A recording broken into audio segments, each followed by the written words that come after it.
billahi minasyaitonir rajim. Bismillahirrahmanirrahim.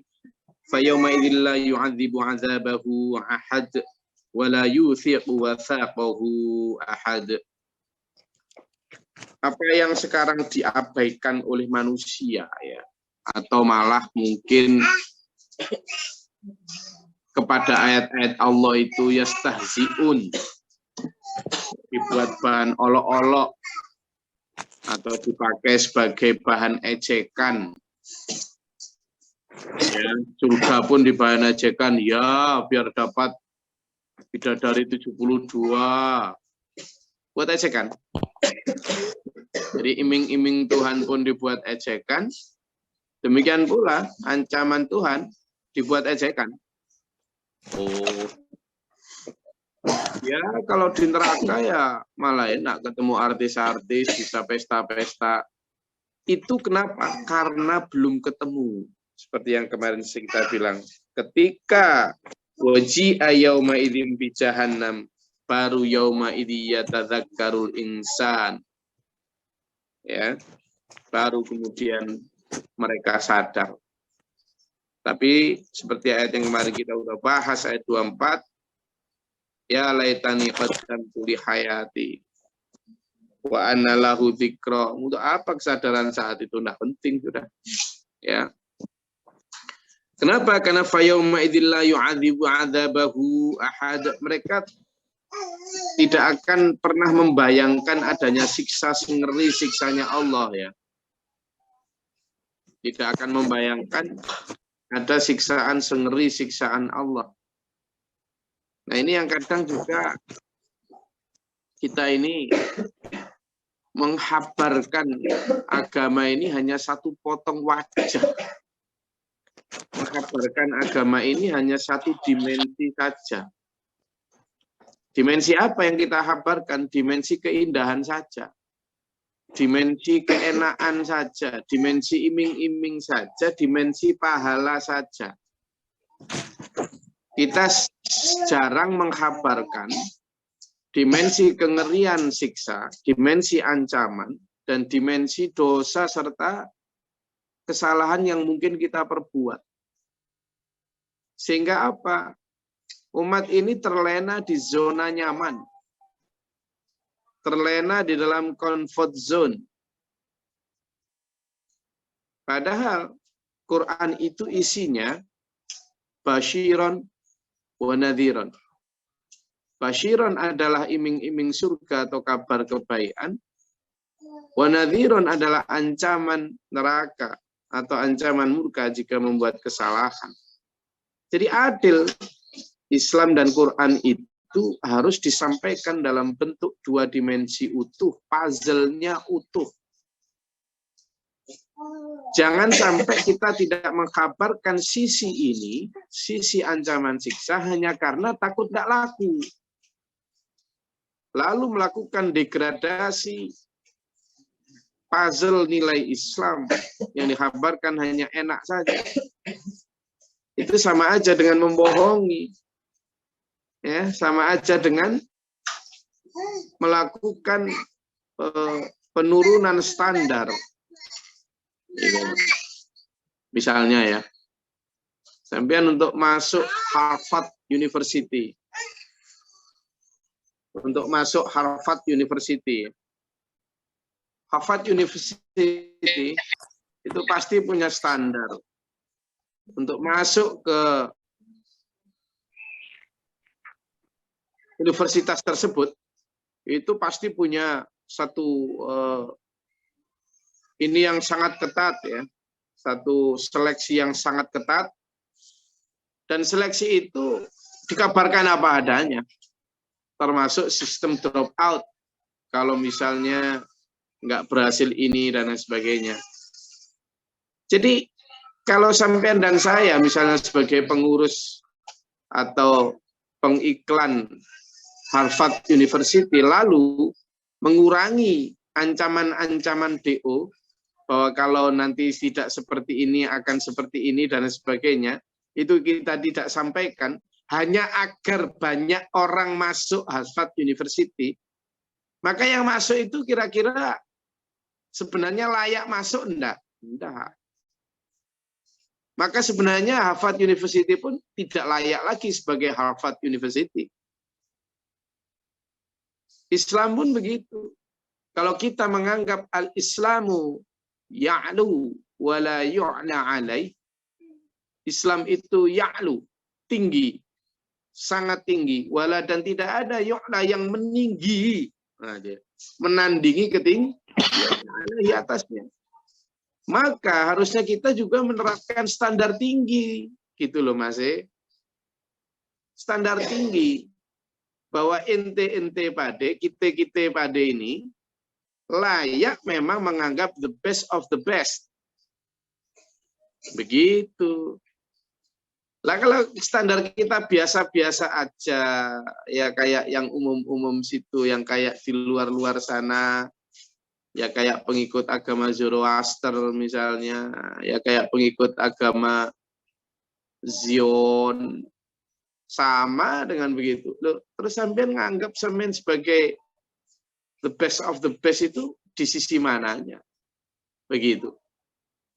Nah, sehingga apa? Balik kepada dimensi Islam yang dua-duanya. Sejak awal sudah dibilang sama Allah. Hampir di setiap ayat, Allah itu menghabarkan dua sisi tentang bagaimana ashabus shimal, apa? Golongan yang kiri. Wa ashabul yamin, dan golongan kanan. Dua-duanya dengan dua konsekuensi lah, itu adil. Ashimal, orang-orang yang memilih. Nah, jangan mengatakan Tuhan nanti, wah Tuhan itu kan maha pengasih. Loh, sejak awal Tuhan pengasih. Yang tidak kasih itu sampean dan saya. Tuhan selalu sudah sejak awal. Jadi kadang protesnya orang-orang yang malas bertuhan, saya sebut malas bertuhan ya. Malas bertuhan. Itu kan begini. Tuhan itu tidak sekejam yang kalian gambarkan.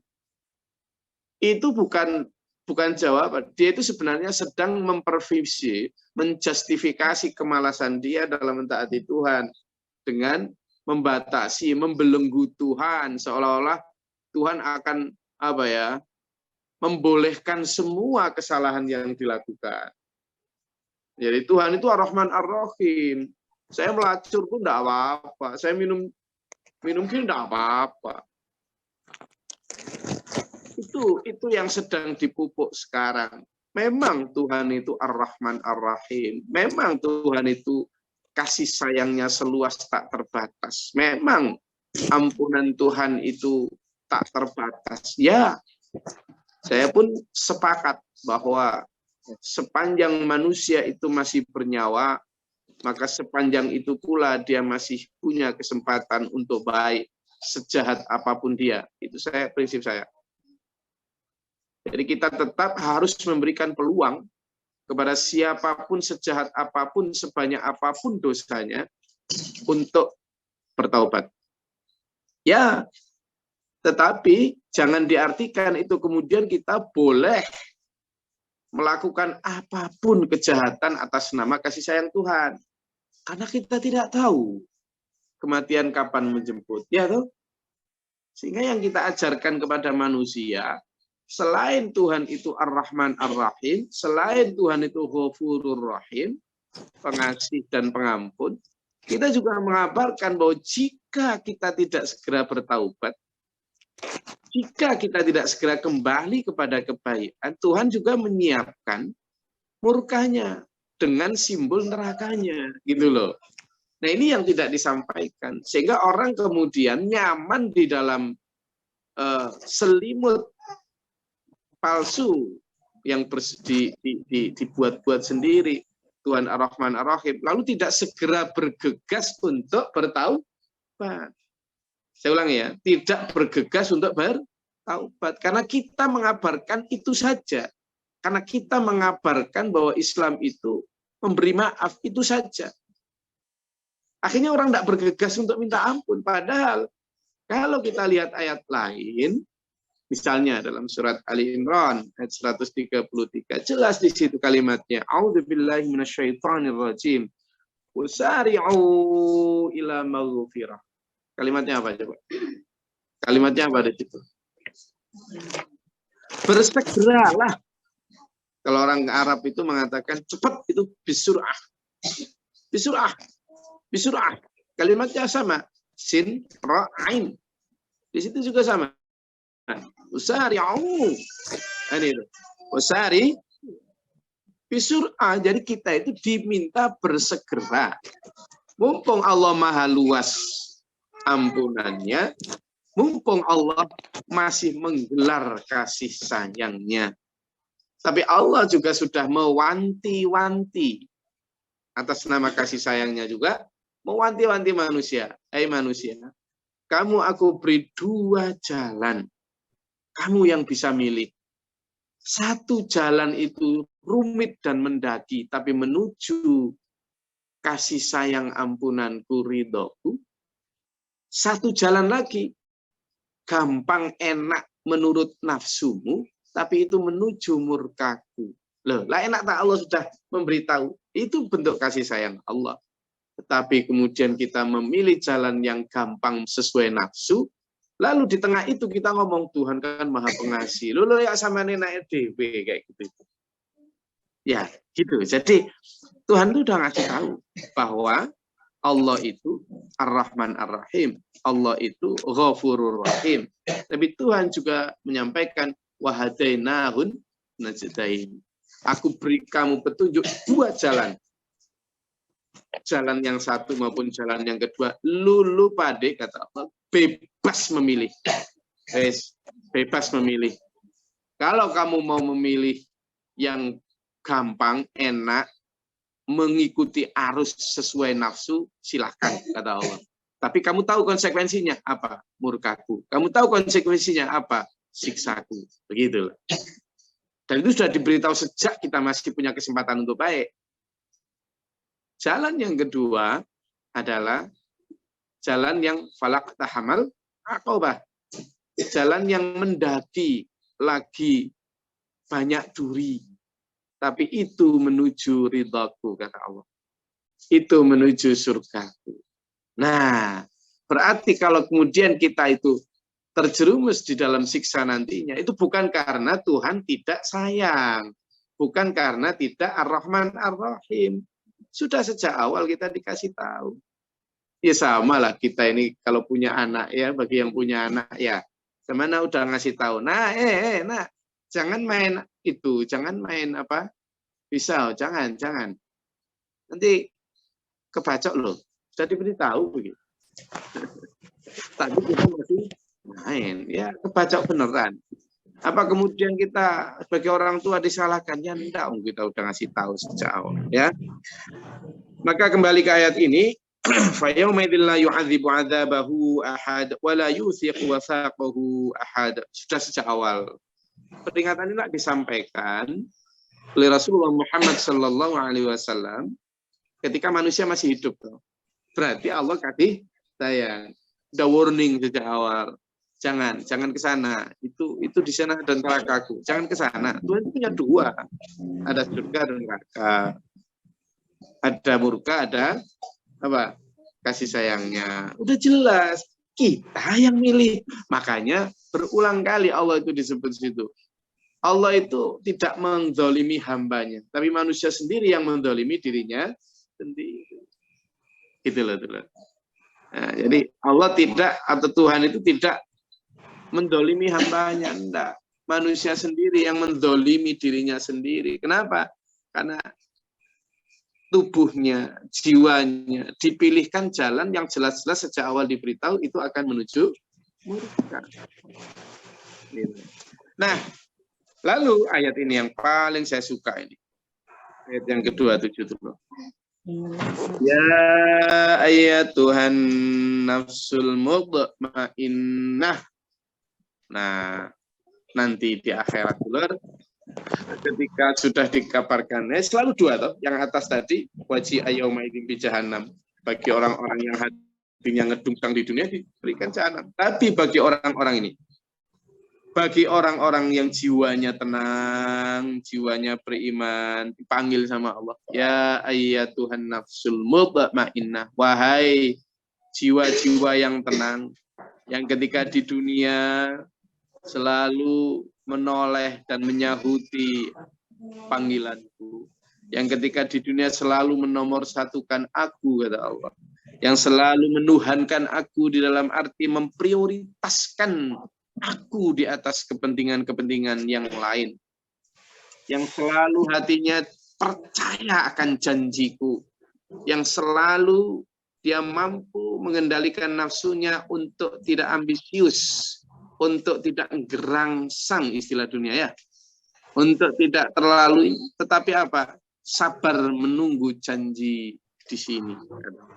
Hatinya ketika di dunia tidak tergiur, tidak tersilaukan oleh gemerlap iming-iming duniawi tadi. Tapi tetap konsisten, tenang menunggu janji yang kuberikan. Itu makna besarnya tuh. Jadi mutmainnah di situ itu sekarang tercermin di sini. Sehingga sekarang kita ini sekarang, apakah nanti akan dipanggil ayat 27 itu atau tidak? Itu sekarang kita tahu nih, hati kita sekarang. Nah, coba diraba-raba hatinya. Coba diraba-raba jiwanya. Jiwa kita ini sudah tenang, tak noleh kanan, tak noleh kiri, atau masih bingung noleh kanan, noleh kiri? Nah, ayo, jangan dijawab. Karena apa? Yang tahu diri sendiri. Ini bukan untuk ngoreksi orang lain ini. Tapi untuk ngoreksi diri sendiri. Nah, sekarang coba. Saya kasih waktu 1 menit untuk refleksi. Kira-kira hati kita itu sudah termasuk orang-orang yang hatinya tenang. Itu. Atau masih noleh kanan, noleh kiri. Nah, gitu.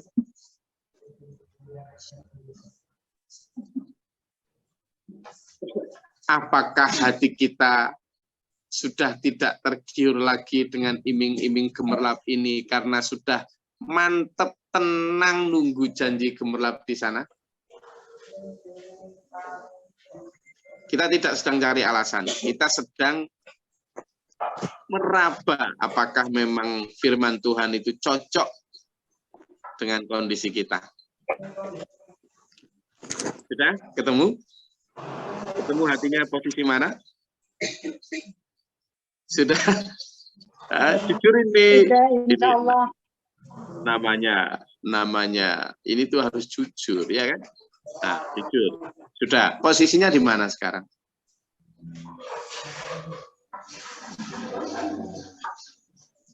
Halo, posisinya di mana? Posisi masih belum, Gus, tapi ikhtiar menuju ke sana. Alhamdulillah. Itu namanya jujur, bagus. Bu Rahma menyatakan posisi belum mutmainnah, tapi insya Allah ikhtiar menuju ke sana. Yang lain?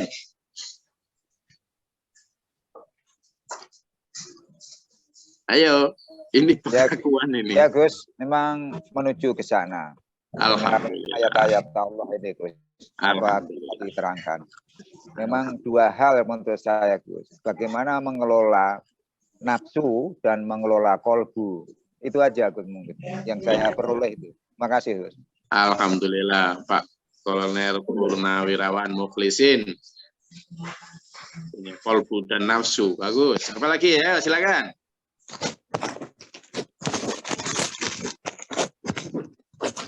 Wah, ada yang berpendapat. Karena ya ini itu the ultimate goal kita itu ya. The ultimate goal kita. Apa itu? Goal paling tinggi kita itu ya dipanggil Allah pada ayat 27 surat Al-Fajr ini itu loh. Itu goal paling utama kita itu ya. Bukan jadi sekjen PBB atau apa enggak ya. Ini loh. Menjadi orang yang nanti dipanggil Allah sebagai apa? An-nafsul mutmainnah. Ya apa caranya? Nah, biar punya nafsul mutmainnah. Gimana caranya? Ketika di dunia, tadi Pak Mukhlisin menyampaikan nafsu dan kolbu. Nah, terkait dengan kolbu, Pak Muhsin. Ada satu ayat yang kita itu sudah diwanti-wanti Allah. Agar kita itu bisa punya mutmainnal kolbu. Apa itu? Coba buka di surat Toha. Coba buka di surat Toha. Surat Toha. Surat Toha, terus.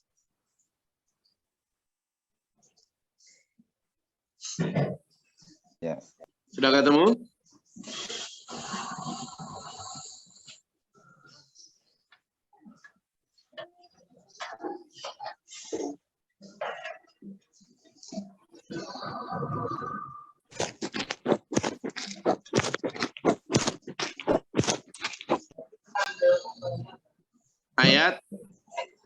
Ayatnya 131.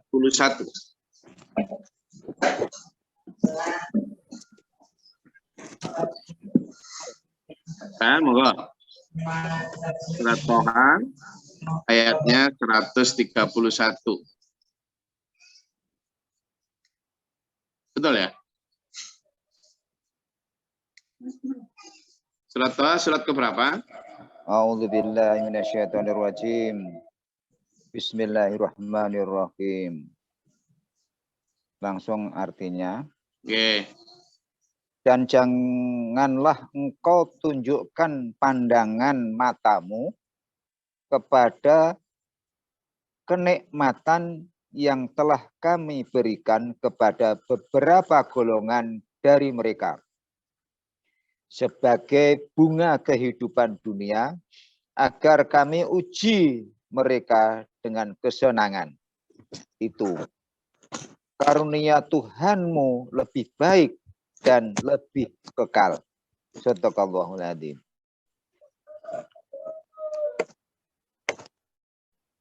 Nah, itu yang dibaca oleh Pak Mukhlisin.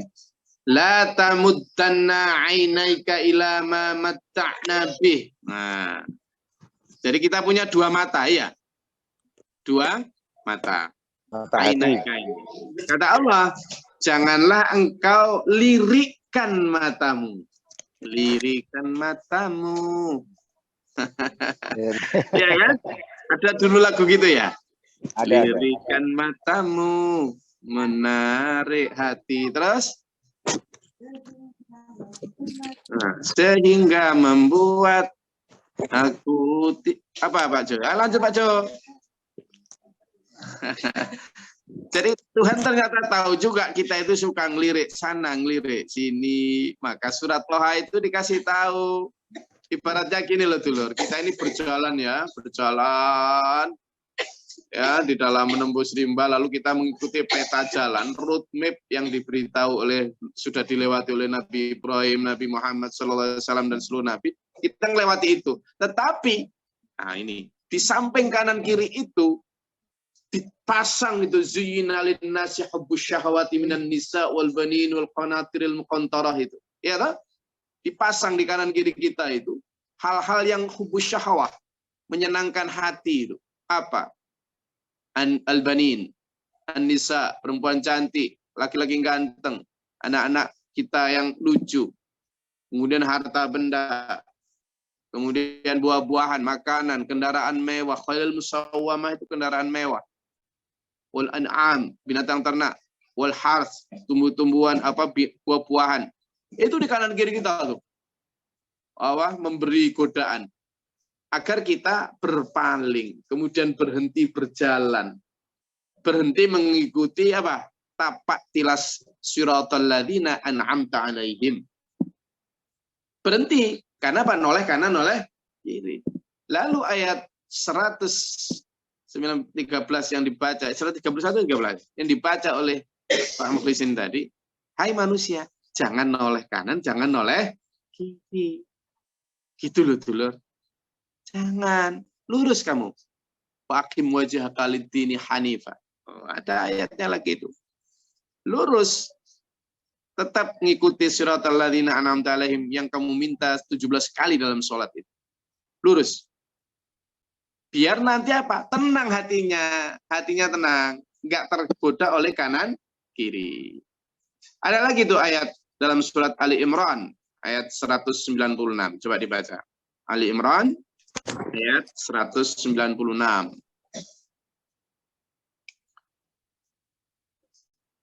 Ali Imran ayat 196.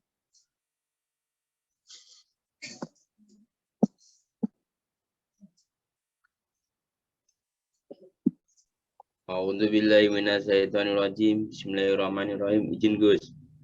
Jangan sekali-kali kamu terperdaya oleh kegiatan orang-orang kafir yang bergerak di seluruh negeri. Shadaqallahul azim. Oke, lanjut selain Pak Surono, ayat selanjutnya ayat 197. A'udzubillahi minasyaitonirrajim. Bismillahirrahmanirrahim. Itu hanyalah kesenangan sementara, kemudian tempat kembali mereka ialah neraka jahanam. Itu seburuk-buruk tempat tinggal. Shadaqallahul azim. Gus Glory ini hanya menyodorkan ayat-ayat Tuhan yang muhkamat banget, yang sudah jelas banget. Sekarang berpulang ke saya dan sampean, di situ jelas. La yaghurrannaka, kata Allah. A'udzubillahi minasyaitonirrajim. La yaghurrannaka. Janganlah terperdaya hatimu itu. Taqallubul ladzina kafaru fil billah. Taqallubu itu artinya berbolak-baliknya, pulang perginya, lalu lalangnya, sibuknya. Orang-orang kafir di negerimu itu yang berlomba mencari harta, kedudukan, jabatan, kebanggaan, kemewahan, kebebasan itu, kata Allah, mata'un qalil, kata Allah. Itu hanyalah kenikmatan yang sedikit. Lah, kalau orang beriman dikasih tahu Tuhan kayak gitu, itu kemudian tenang hatinya. Oh iya ya Allah, ini sedikit. Saya tetap nunggu janjimu yang besar di akhirat sana ya Allah. Yang surat Ali Imran tadi mengatakan, sari'u ila maghfiratin min rabbikum wa jannatin 'arduhas samawati wal ardh. Wa jannatin 'arduhas samawati wal ardh. Dan surga yang seluas langit dan bumi, katanya. Loh, lah kita di sini paling dapat, kalau di Pulau Wiji sekarang katanya mau dilelang sama pemerintah, itu ada sekian puluh pulau. Paling pulaunya berapa sih? Sekian kilometer persegi. Lah kita ini dijanjiin Allah apa? Seluas langit dan bumi. Sampean yang suka film India, nanti di sana sampean sama bojo-bojo sampean itu film apa, nyanyi kucu-kucu hutai, iya kan, bisa, waduh, seluas langit bumi, tidak ada yang ganggu lah. Kalau di sana itu benar, bumi, dunia ini milik kita berdua, beneran. Kalau di sini enggak, sampean masih harus berbagi sama 7 miliar manusia. Gitulah ya. Maka di situ ya ayat Tuhan nafsul mutmainnah. Saya berharap 164 kamera yang sekarang sedang ikut kajian tafsir ini diberikan Allah hati yang mutmainnal qulub. Saya benar-benar berdoa berharap cuma itu tujuan saya. Kenapa? Supaya nanti dulur kita bersama-sama dipanggil Allah, ini loh panggilannya.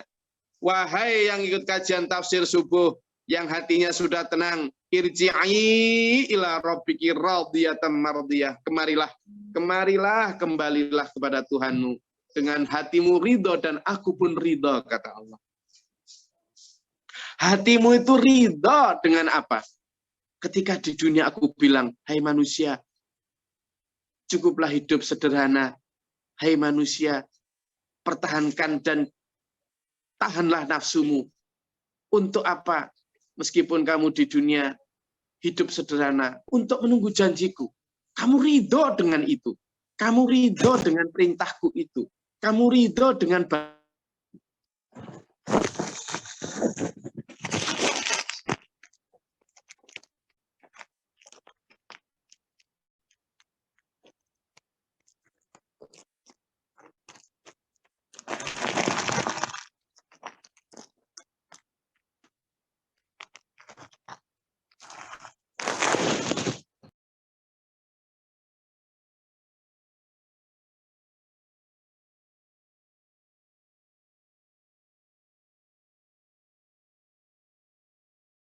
Jadi begitu Allah berfirman, aku ridho karena kamu itu dulu ridho dengan perintahku. Tidak banyak bantah. Tak perintah kamu sholat berjamaah, ridho. Tak perintah sedekah barang yang dicintai, ridha. Tak perintah kamu bekerja keras di dunia, dengan dinikmati sekedarnya di dunia, tapi kamu bawa lebih banyak ke akhirat, kamu pun ridha. Kamu tak perintah untuk tidak ikut berlomba, bermewah-mewah bersama orang kafir di muka bumi itu, kamu pun ridha. Tak perintah berjilbab, bertutup aurat meskipun sumuk, tidak modis, kamu pun ridha. Tak perintah kamu berpuasa sunnah, berlapar-lapar ketika banyak orang kenyang, kamu ridha. Tak perintah berdakwah menyampaikan ayatku meskipun dengan resiko dicaci dan dijauhi, kamu pun ridha, kata Allah. Maka sekarang kemarilah wahai hambaku, wahai jiwa-jiwa yang tenang, kemarilah. Kemarilah kepada Tuhanmu, kembalilah. Dengan hatimu ridha dan aku pun ridha. Lalu kata Allah, fadkhuli fi ibadi. Lalu kamu masuklah ke sini, berkumpul dengan hamba-hambaku yang telah ridha juga. Siapa mereka? Siratal ladzina an'amta alaihim. Siapa mereka? Orang-orang yang telah diridhai Allah, nabi, rasul, para mujahidin, para wali, para sahabat. Yang dulu-dulu. Mereka begitu. Coba lihat sirah nabawiyah. Coba lihat buka sejarah para nabi. Bagaimana mereka? Pengorbanannya. Ya, bagaimana kecintaannya kepada Allah. Nah, kalau kita kemudian di depan pintu surga berkumpul bersama mereka menunggu antrian masuk ke dalam surga. Coba bayangkan. Coba kita berimajinasi. Kita berkumpul dengan, pertama misalnya, kita ketemu dengan Ibu Masyitah. Ibu Masyitah yang karena keimanannya terhadap Allah, ketauhidan, menjadi santrinya Nabi Musa, lalu diberi pilihan sama Fir'aun. Kamu kalau mau meninggalkan agamanya Musa, maka kamu bersama anak dan suamimu akan aku beri kemuliaan di istanaku. Tapi jika kamu memilih untuk tetap beragamanya Nabi Musa, si Musa, maka kamu akan aku masukkan ke dalam minyak yang mendidih itu. Bersama anakmu. Anaknya masih bayi. Loh, Ibu Masyitah berkorban, ridha. Itu. Masuk ke dalam minyak yang mendidih itu. Bersama suami, anak, dan suami. Cerita seperti itu kepada kita. Saya untuk nyampe di pintu surga ini dengan pengorbanan seperti itu. Gitu. Terus kita ketemu yang perempuan ini sama Ibu Maryam. Apa yang membuat saya diberi Allah karunia, kekuatan iman, hamil tanpa suami, dicaci maki seluruh negeri. Anakku pun dianggap anak zina dan sebagainya. Saya harus melahirkan sendiri di padang pasir dan sebagainya. Ketemu zaman sama Khadijah, Ibu Khadijah. Bagaimana? Saya adalah saudagar kaya raya, eksportir impor antar negara, kaya raya, terpandang, status sosial tinggi. Tapi begitu saya mengikuti dan menjadi istri dari Nabi Muhammad SAW, berjuang berdakwah, saya didiskriminasi, dihina, dicaci, tidak sempat lagi berdagang, bahkan saya meninggal pun di tenda pengungsian karena diusir sama penduduk Mekah. Habis hartaku untuk perjuangan. Allah mengkarunia aku dengan kesabaran itu. Ketemu yang begitu. Yang laki ketemu dengan Abu Bakar, Umar, Utsman, Ali. Yang habis hartanya, bahkan wafat dibunuh karena perjuangan. Lalu kita ditanya, lalu sampean apa nyampe sini?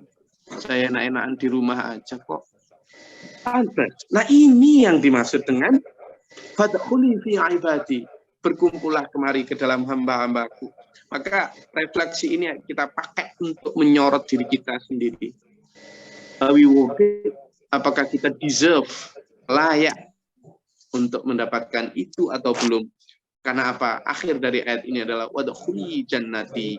Lalu masuklah ke dalam surgaku, kata Allah. Bersama siapa? Bersama dengan ibadi dari golongan hambaku yang saleh. Maka kalimat terakhir adalah, apakah kita sudah saleh? Nah, ini yang harus kita tanyakan pada diri kita masing-masing. Kalau belum, minimal kita menyadari kita belum, lalu ada ikhtiar ke arah sana. Itu ya. Saya rasa itu kajian kita pada pagi hari ini. Insya Allah akan kita elaborasi lebih luas besok ya. Nah, ini waktunya sudah habis. Untuk tanya jawab kita geser besok. Simpan pertanyaannya. simpan pernyataannya, kita diskusi lebih luas insya Allah besok hari Kamis. Oke. Semangat dulur mencapai apa? Derajat mutmainnal qulub. Hati yang tenang, an-nafsul mutmainnah. Hati yang tenang. Dengan cara resepnya, caranya surat Toha ayat 100 berapa tadi? 13 ya. 131 dan surat Ali Imran ayat 196. Mudah-mudahan Allah merahmati kita, meridai kita, menuntun kita dalam siratal mustaqim ila akhir hayat. Amin. Allahumma shalli wa sallim wa barik ala sayyidina. Allahumma fil lil mu'minina wal mu'minat wal muslimin wal muslimat al ahya'i. Allahumma atina fi man hadayt wa afina fi man afayt. Tabarak rabbana wa ta'ala dzalika alhamdulillah ma qad tastaghfiru wa atubu ilaik. Allahumma da'fana al bala wal waba wa tahsin. Rabbana najina wa lina sayyidina. Rabbana wa taj'alna fi qadri. Rabbana man afuktubna ma syahidin. Rabbana la tuzigh qulubana ba'da idh hadaytana wa hab lana. Rabbi a'udzubika min hamazati syaitan wa a'udzubika rabbi. Allahumma ta'ala bersama rahmatika Allahumma anzil 'alaina rahmatan bi Rabbana atina fid dunya hasanah wa fil akhirati hasanah wa qina adzabannar.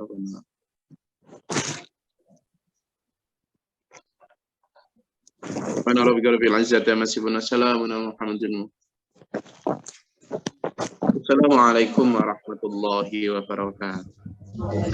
Waalaikumsalam warahmatullahi bil-Qur'an waj'alhu lana imaman wa nuran wa hudan wa